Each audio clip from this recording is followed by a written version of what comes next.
This clip is brought to you by SaveWithConrad.com.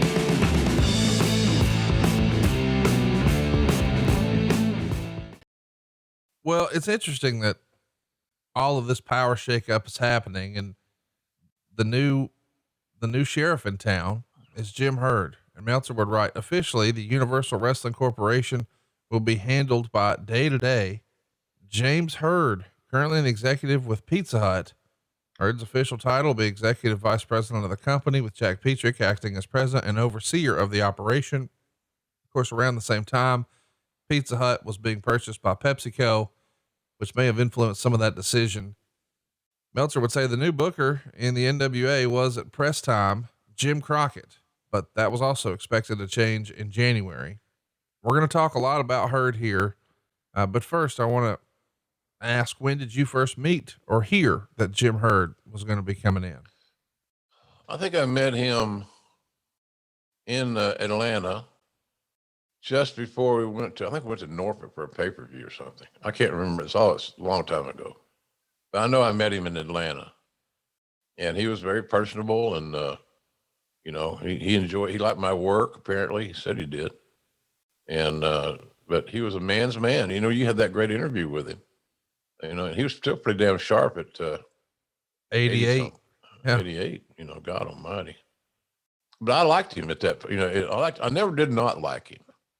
But I didn't use him as the excuse like a lot of guys did for their personal failures. Right. That's a cop out. That's sometimes a wrestler's way out. It's not me, brother. I get the booker kill me. Okay. I've heard that once. I've heard it 1,000 times. So, but Herd played football at Kentucky. I kind of thought that was kind of cool. He was a running back.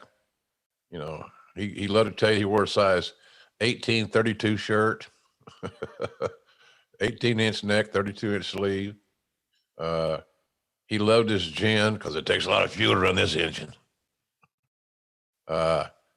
He liked buying dinner on Turner's Tab, and I loved eating it. So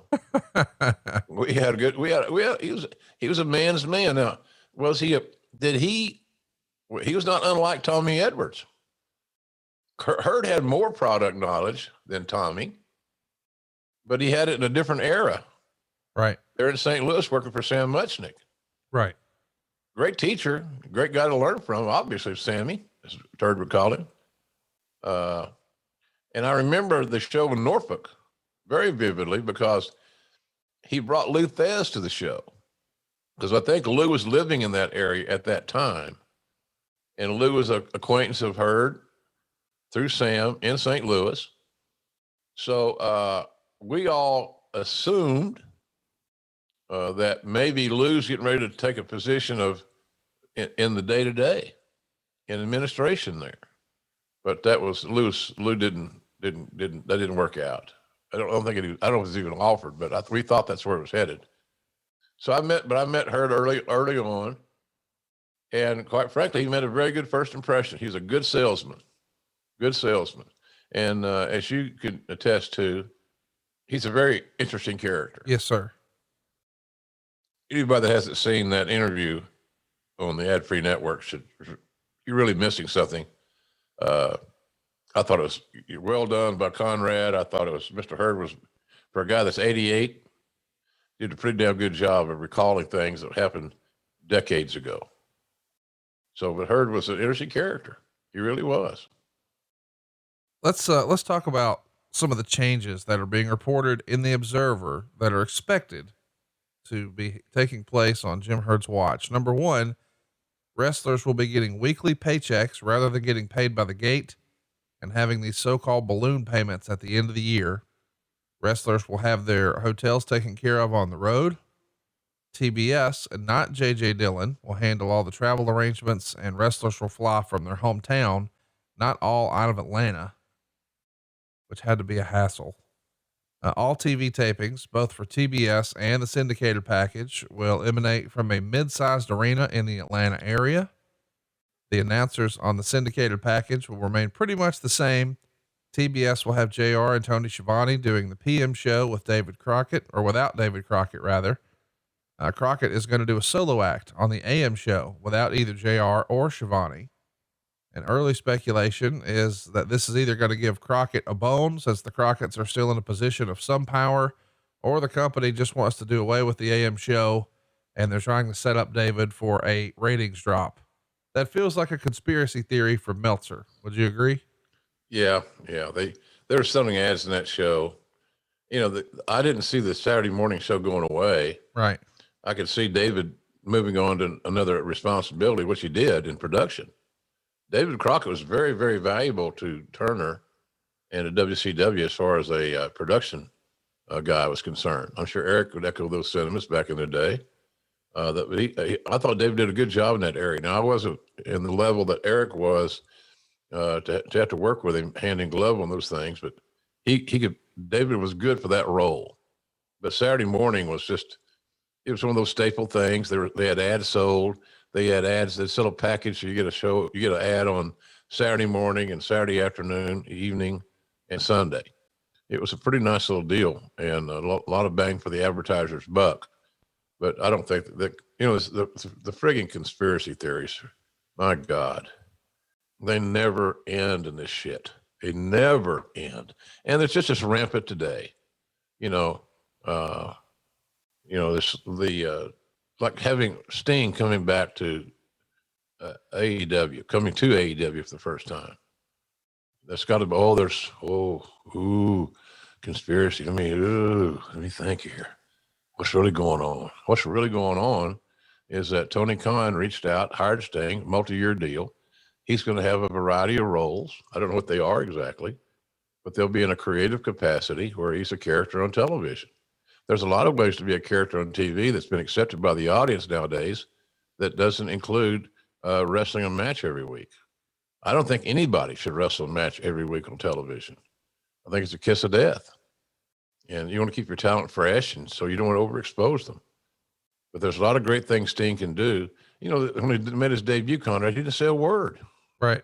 He looked guys in the eye, and he looked the three guys in the face, and I don't know.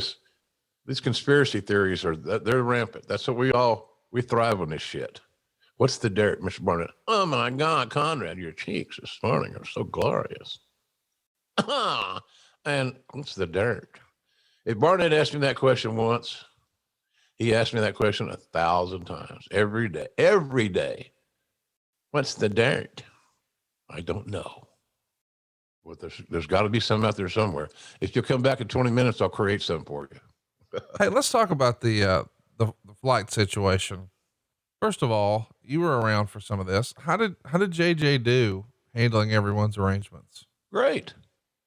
JJ it was fine. I really believe of all the people we've talked about getting reassigned or repositioned or whatever, JJ may have had the best chance of sticking with the company. At least that was my thought at the time, because JJ had multiple skill sets. Right.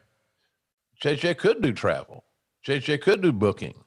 JJ could make sure that the enhancement talents were at every TV that the booker wanted for a certain match or something.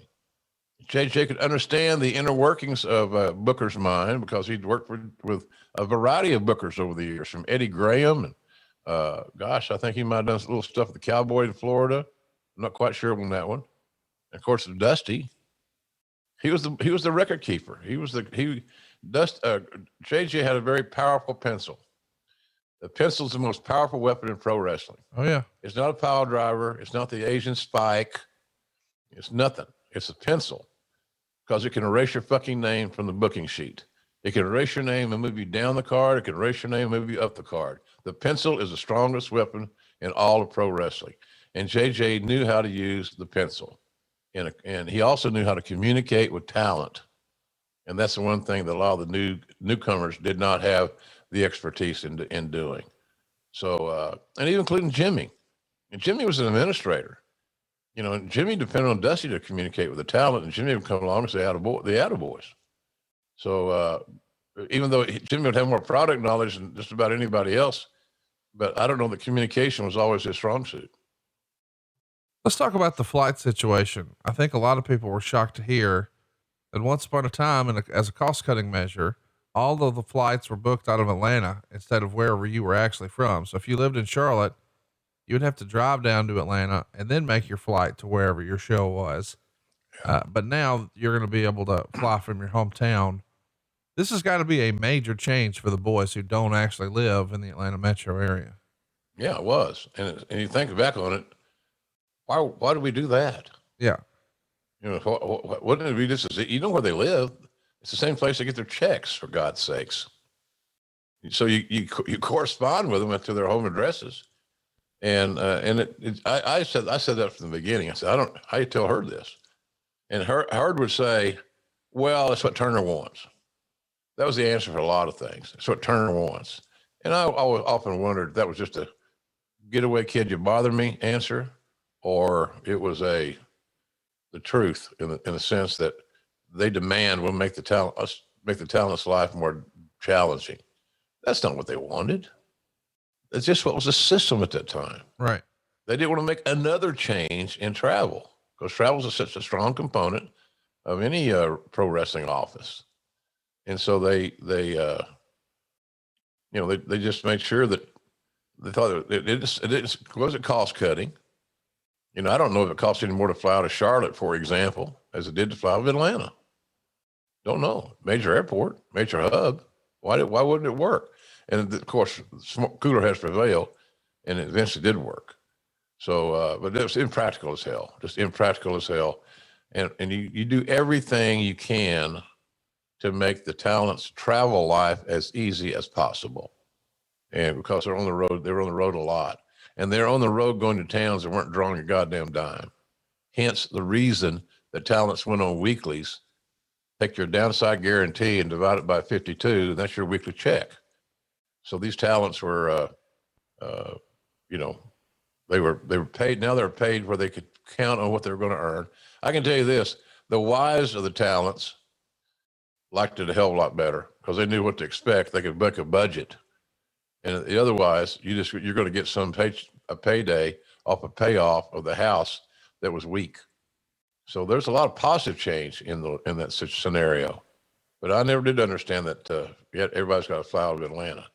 You know, luckily for me and Shivani, for example, we both live there, so we're cool. But a lot of the guys had families and kids in school. They had established residence. They had homes. So it didn't work. It didn't work for everybody. And you got to make change that affects the most positively affects the most people. And we weren't doing that. We were not sensitive to the talent's needs in the early going. I say on the team. So we weren't sensitive to those needs. And finally we woke up and made it a little bit better on everybody. Let's talk a little bit about two more things, and then we'll move along from this sort of conjecture of what might change under the Herd era. This is all directly from the Observer. Crockett Rhodes and JJ Dillon have had to move to smaller offices in Dallas. Boy, this had to be a hot topic when the whole sale happened where Crockett bought out Watts. They had big, beautiful office space in Dallas, and the people who were steering the ship for Jim Crockett Promotions got out of Charlotte and moved to Dallas. And now apparently they're going to have to move to smaller offices, obviously in a cost cutting measure. This couldn't have been something that Crockett and Dusty were happy about. No, it affected everybody. You know, I moved to Dallas, for just using myself as an example. I moved to Dallas. I lived in Plano, Texas, and nice little house, nothing extravagant. Had a nice pool. Remember that. I was single, and it was a nice little spot. But I had to bring money when I moved to Atlanta, at the behest of Turner, I had to bring money to the table to close my deal. You're upside down. Damn right I was upside down. I didn't know Conrad at that time. I got that fixed. But yeah, I think I had to bring about 20 grand. Oh, wow. Which is a lot of money now, but that was a ton of money back then, especially on your salary at the time. Yes, sir. A lot of money. And as my daddy would say, playing cards, it depleted my piles without surgery. So it depleted my piles considerably. But Crockett and Dusty bought big houses, Right. opulent houses. And that really was a kick in the nuts. So, again, so much turnover, chaos, all these things. That's why Barnett got a lot of heat. You know, Barnett got a lot of heat because he was looked at as the quote unquote instigator of the Turner buyout by a lot of people. So Jimsy, you know, was looked at as everybody looks for the scapegoat. Right. You know, all I knew was I had a real good job awaiting me in Atlanta. I wanted to be on national TV and establish my body of work. They were the only ones offering that opportunity. So what is there to think about, Conrad? Really, what I do, go get me a job selling cars in Dallas or a sales job. It's going to be something in sales. There wasn't a lot of wrestling opportunity.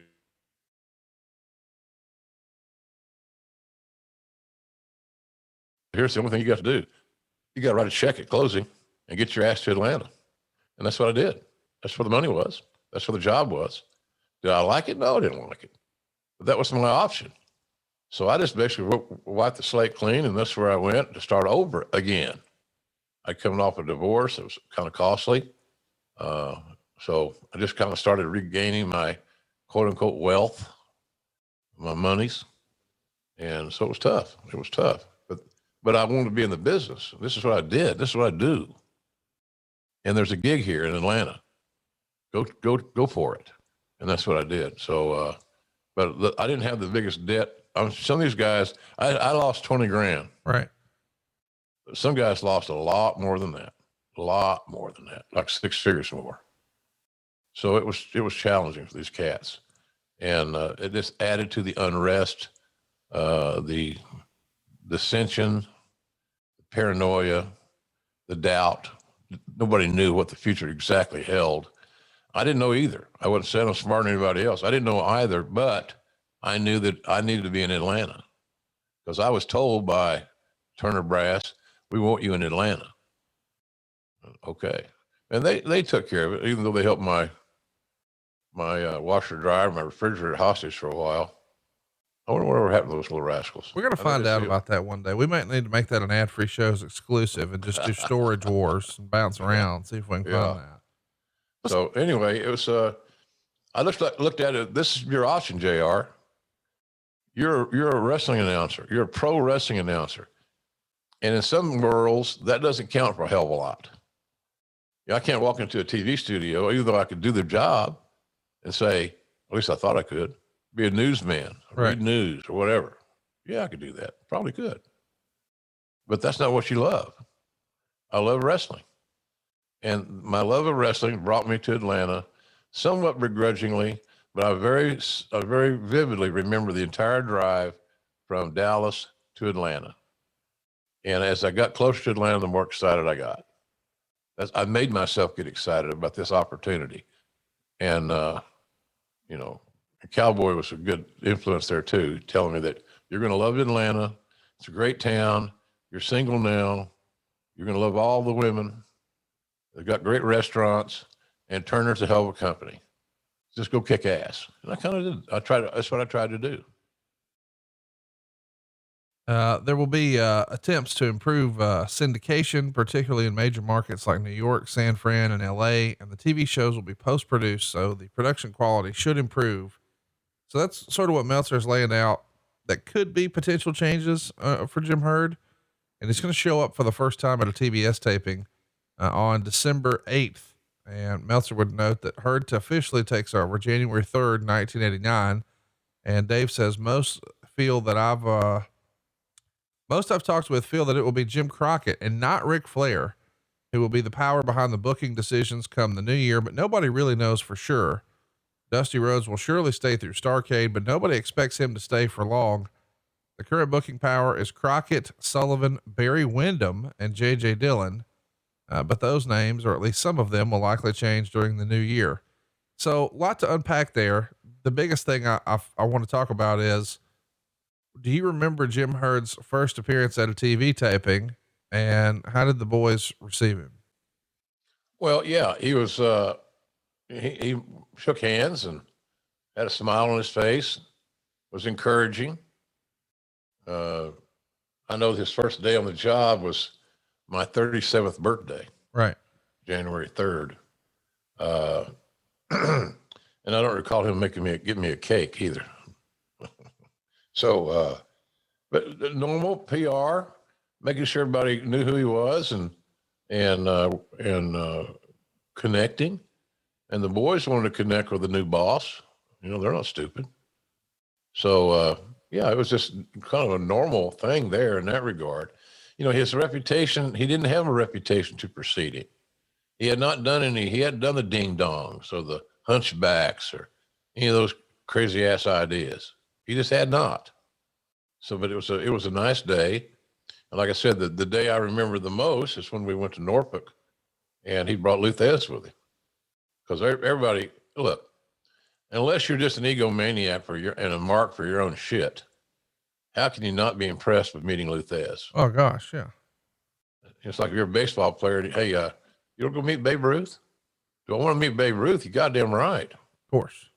So anyway, it was kind of a normal day. Hurd was very good. He's a good salesman, and he was a good and salesmen by trade are generally good salesmen are generally very good communicators. They understand, they can figure out what the hot buttons are and all those good things. But he was a really good salesman, and he sold himself well. He looked good, you know, was well groomed. His coat was always buttoned up. You know, he looked buttoned up, so to speak. Suits fit him good. He had those size 18, 32 shirts on, always white. I never saw him wear anything but a white shirt, ever. And so he always had a kind of uniform on. Dark suit, black, dark gray, whatever, white shirt, and a contrasting tie, but never reds or anything colorful, all very basic, all very conservative. So he always looked buttoned up, as they say. So, and the guys, I don't know. I responded well to him in the early going for sure. And I think some of the guys probably did, but the general malaise of a wrestler is that you don't trust anybody. So, and change, and this guy represented change, and the change that wrestlers have to endure, more often than not, they do not handle well. So, and these are some big changes coming afloat because everybody was speculating on what was the next move. Right. And the next moves were always perceived to be significant, and they were certainly going to affect me in the general sense. But he made a good first impression, I thought. Talk to me a little bit about Barry Windham. I was sort of shocked. It's not a surprise to hear, hey, JJ and Kevin Sullivan and Jim Crockett are helping book the territory. Okay. Barry Windham too. What? Never heard that one.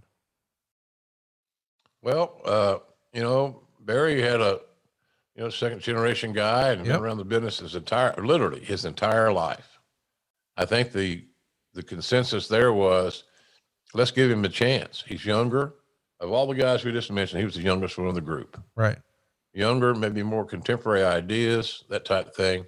But Barry and Barry had a good mind. Barry's deal was just staying motivated. You know, that was his issue, just staying connected. Barry was better suited to be a star wrestler, a main event guy, than he was being an administrator. That's just my take on it. And I'm saying that not because of his lack of intelligence or his lack of product knowledge, far from it. It's just he was better suited to be a wrestler in that role than he was to be an administrator. Because the other issue that you come into when you do that, Conrad, is that if you're an active wrestler and you're an active member of a booking group or you're an administrator, whatever role, whatever depth, you've got to be able to balance that. Right. And because you've got to protect your own relationship with your peers that you're still wrestling with. Bad formula when you have somebody that's an active participant, in-ring participant, making in-ring decisions for others. It's just not objective. You can't be objective. I don't care what anybody says about that. I'll never change my philosophy on that deal. So when you have these booking committees of active participants, you're asking for trouble.